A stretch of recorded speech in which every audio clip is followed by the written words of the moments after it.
Okay, today we are going to look for the matrix. We're going to use algebra to solve for the missing matrix.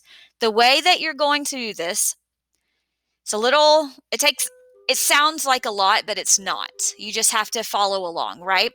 I'm assuming you already know how to find your determinant, and you already know how to use your determinant to find the inverse. And you know that when you multiply the inverse matrix against the original matrix, it cancels out. That's how you cancel things out for matrices, is using the inverse. Inverse times original, boom, gone, right? Just like algebra, when you have addition, you use subtraction, and boom, it's gone. Matrices, inverse times original, boom, gone.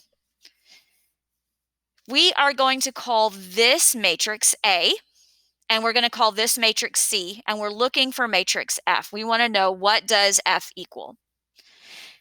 Basically, if you multiply the inverse of A times A, that cancels A out, and it leaves F. Boom.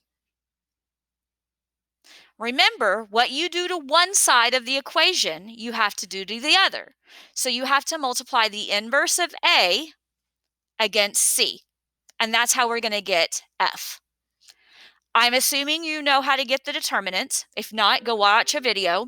And I'm assuming you know how to use the determinant to find the inverse. If not, go find the video.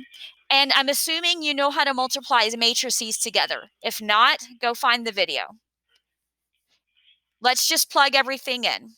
F equals the inverse of the matrix. So the inverse is going to be negative 1.5, 2, and negative 0.5.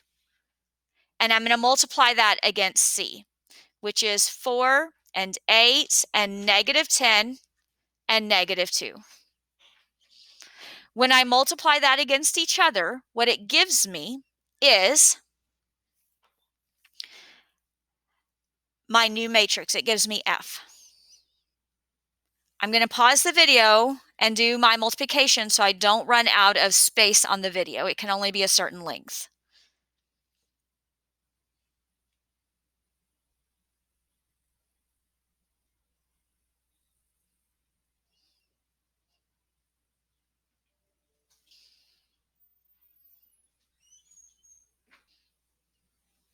All right. I hope that you already remember how to multiply your matrices.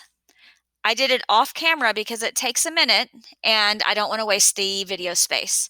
When I multiplied the inverse of A against C, this is the inverse of A, this is C, I multiply row by column, and what that ended up giving me is 12 and negative 2 and 6 and negative 4.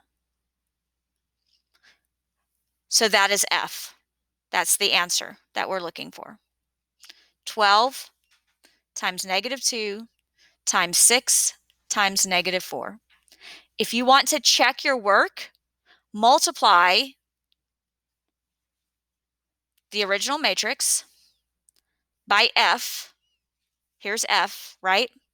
And see if it gives you C.